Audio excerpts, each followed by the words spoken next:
Saludos a todos los oyentes que estáis esperando esta reflexión. Bienvenidos al espacio Aprendiendo de, espacio de personajes bíblicos. Cada semana ofrecemos varios personajes bíblicos. Hoy tenemos uno en la voz de Alejandro Salcedo, que en las últimas semanas se ha incorporado a la programación de Radio Solidaria, como también ha hecho Matías Meza. No te sorprendas, no te asustes, somos un amplio grupo de hermanos que compartimos la palabra. Es un privilegio acompañarte con estas reflexiones. Yo estaré contigo, un servidor, José Mederos, pero también Alejandro Salcedo, Matías Meza y otros colaboradores que van a hacer que este canal de Radio Solidaria siga creciendo más. Te invitamos a que dejes tus comentarios, te invitamos a que compartas estas reflexiones, estos vídeos, en iVoox, en Spotify, a través de WhatsApp o a través del grupo de amigos de Telegram que puedes encontrar en la caja de comentarios. Podemos compartirte estas reflexiones. Si quieres recibir estos espacios, escríbenos también un correo electrónico. En la información del canal de YouTube he dejado mi correo personal para que tú me puedas escribir y yo con mucho gusto, vía WeTransfer o vía archivo MP3, pueda compartirte estas reflexiones. Si quieres dejar tu aporte, si quieres dejar tu comentario al respecto sobre el tema que va a tratar en estos minutos Alejandro Salcedo, o los minutos que tengamos en los próximos días a Matías Meza en sus reflexiones, te invito a que con total libertad tú puedas hacer ese comentario. Ya tenemos con nosotros a nuestro invitado Alejandro Salcedo. Él nos va a presentar la reflexión.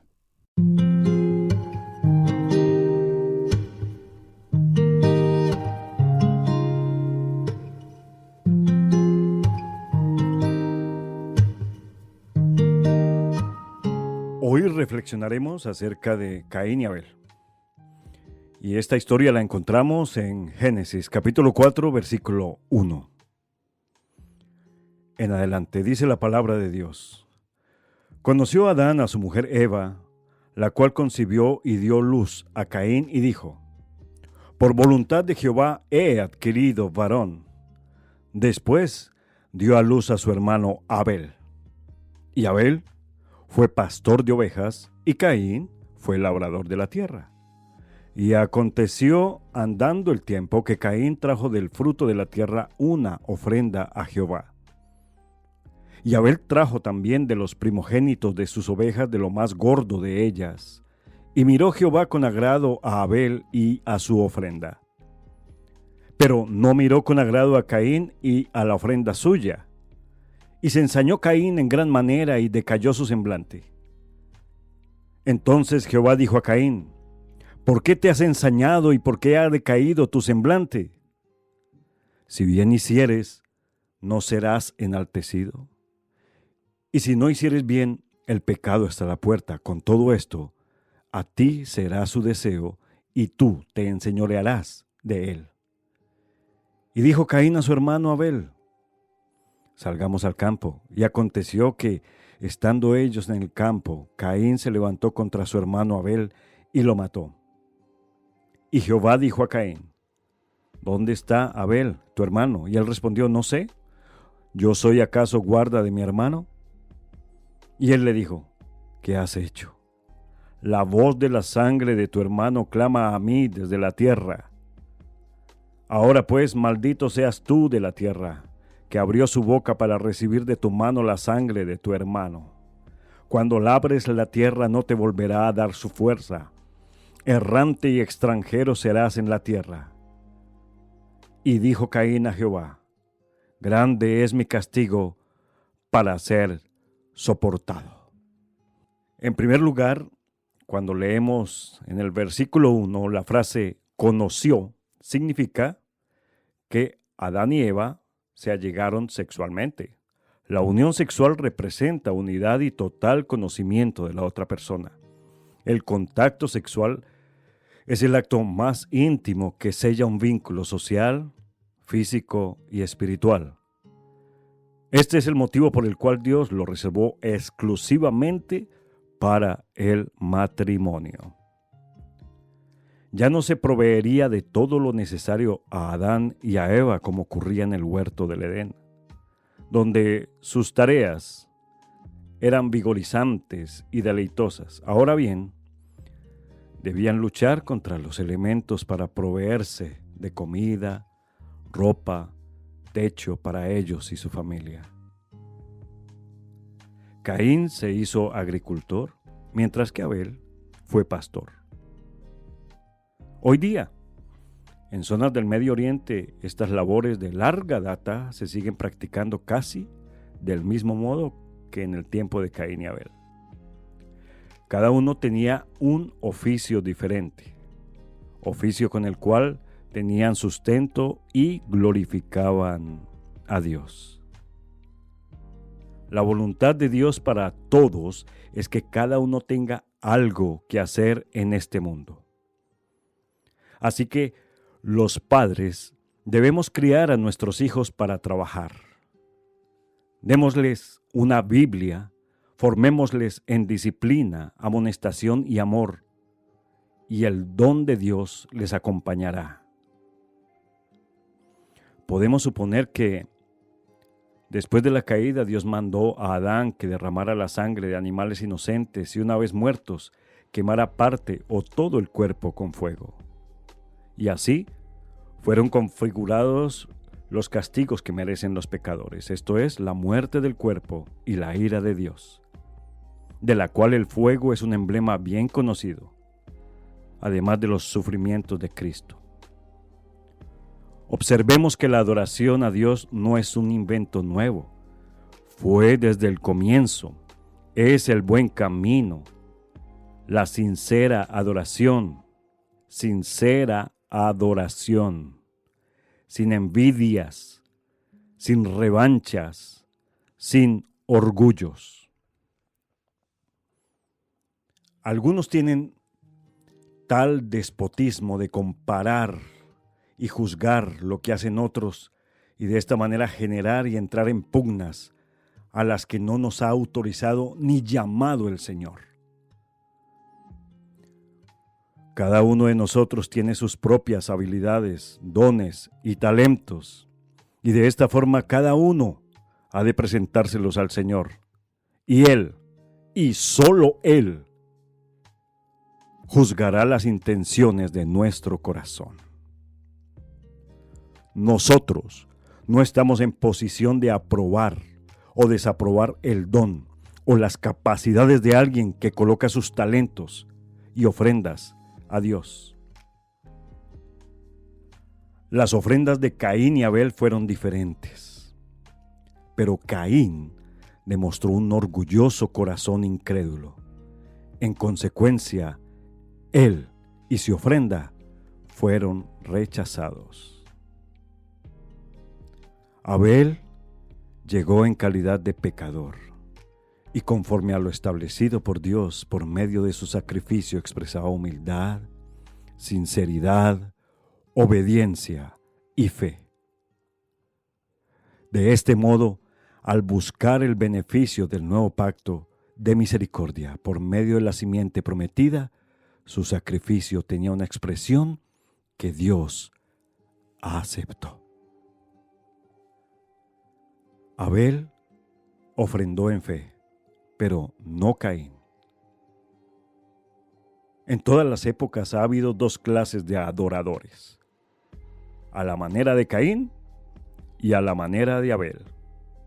Algunos, los orgullosos y endurecidos que desprecian la forma de adorar de otros, que critican sus dones, que rechazan la multiforme gracia de Dios manifestada en los demás. En 1 Pedro 4:10 dice: ponga cada uno al servicio de los demás el don que haya recibido y sea buen administrador de la gracia de Dios en sus diferentes manifestaciones.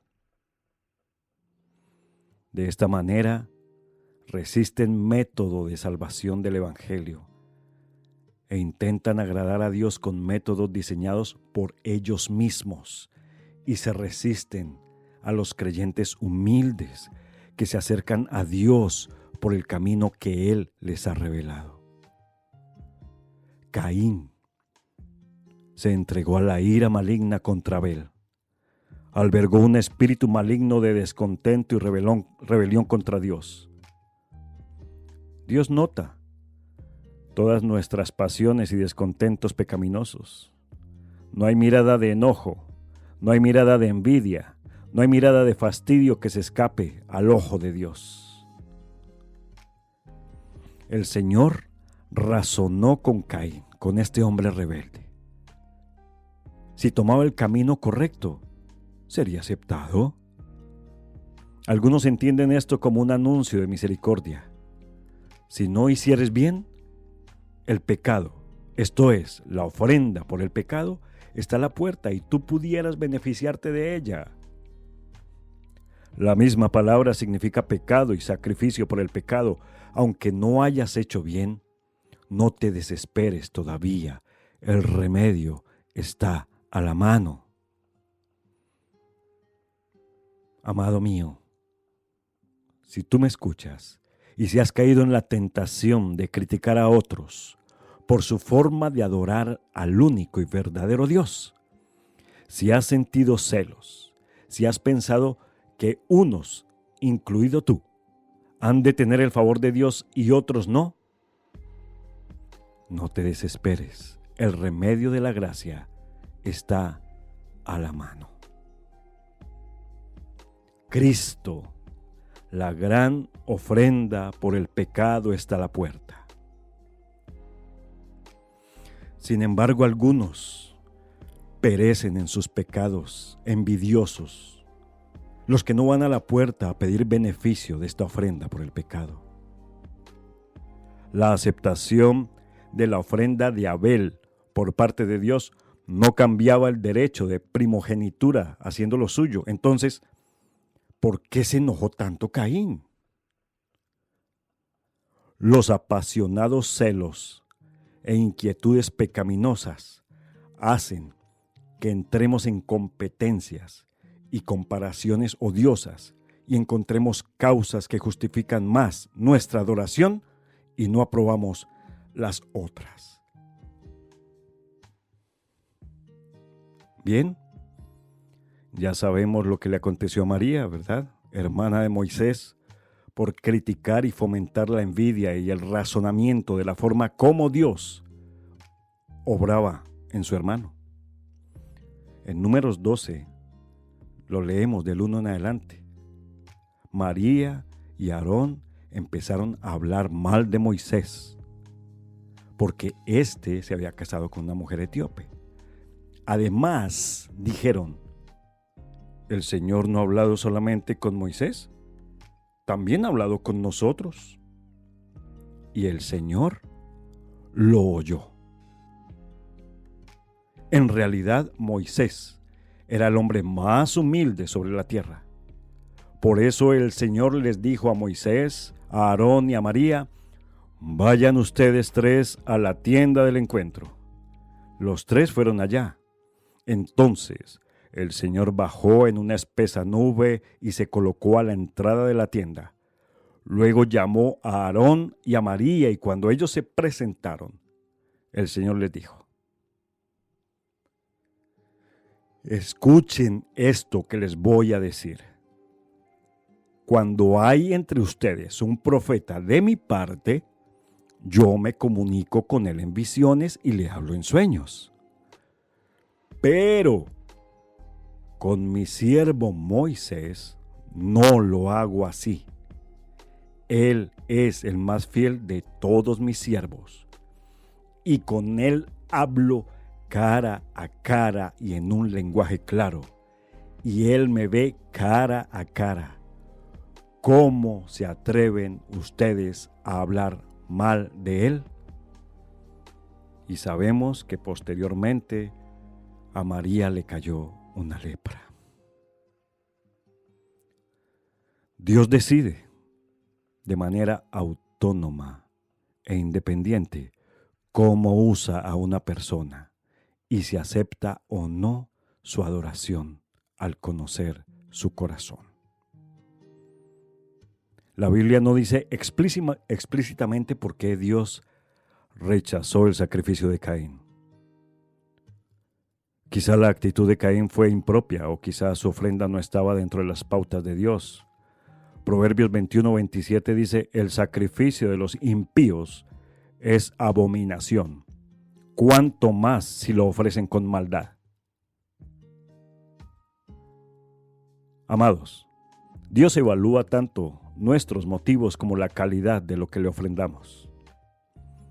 Cuando entreguemos algo a Dios o a los demás, nuestro corazón debe estar alegre por lo que podemos dar.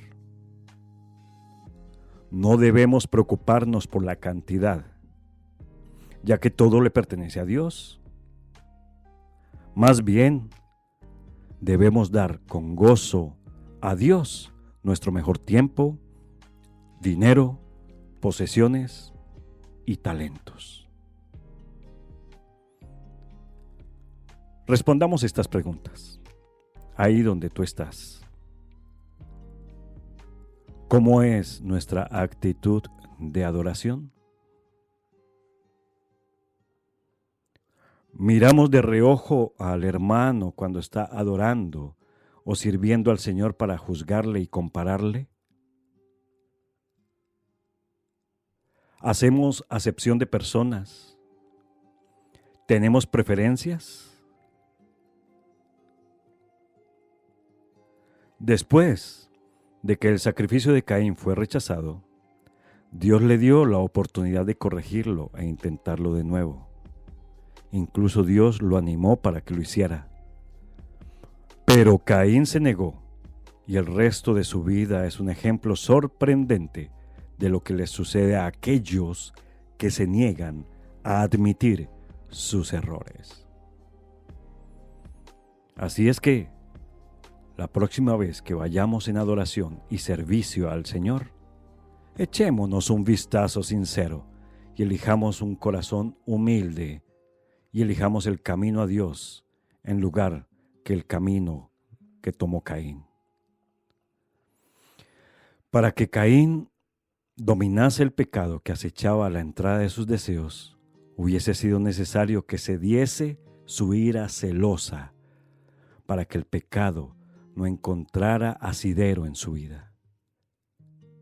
Mis amados, el pecado sigue agazapado ante nuestras puertas hoy en día. El pecado está a la puerta, agachado, escondido. Estas palabras virtualmente personifican al pecado como si fuese un demonio agazapado, una especie de fiera a la puerta. Caín no pensó en el arrepentimiento, solo en la venganza. Tenía celos y su envidia le cegaba. La responsabilidad de los unos por los otros, el amor fraternal. El tema de la hermandad emerge temprano aquí en la Escritura y desde el principio está claro que Dios concede mucha importancia a las relaciones fraternales. Y en este pasaje aparece por primera vez el asunto de la responsabilidad del uno para con el otro. Caín le pregunta al Señor: ¿acaso yo soy guarda de mi hermano? Y la palabra que utilizó aquí Caín para guarda en hebreo es chamar, que significa resguardar, proteger, atender. ¿Acaso somos responsables por los demás? Ciertamente, es la respuesta de Dios. No solo guarda de nuestros hermanos y hermanas, sino que se nos llamará a juicio por la forma en que tratemos a nuestros hermanos, tanto de sangre como espirituales. Mateo 5:22 dice: pero yo les digo que cualquiera que se enoje contra su hermano será culpable de juicio. Y cualquiera que diga necio a su hermano será culpable ante el concilio. Y cualquiera que le diga fatuo, estúpido o tonto, quedará expuesto al infierno de fuego. Debido a los pecados de Caín contra su hermano, Dios lo maldice. Le quita su habilidad para cultivar y lo sentencia a una vida de fugitivo y vagabundo. Eso lo puedes leer en el versículo 12. Esto indica claramente que la desarmonía fraternal nos destina a la esterilidad y a la frustración. ¿Qué has hecho? Al igual que Caín, seremos víctimas del pecado si no lo dominamos. Pero no nos es posible dominar el pecado con nuestra propia fuerza. En lugar de eso debemos volvernos a Dios para recibir fe para nosotros mismos, recibir fe y fortaleza con otros creyentes. El Espíritu Santo nos ayudará a dominar los celos, la envidia, la comparación odiosa e insensible. Esto constituirá una batalla de por vida que no se acabará hasta que nos encontremos cara a cara con Cristo. Que Dios nos ayude.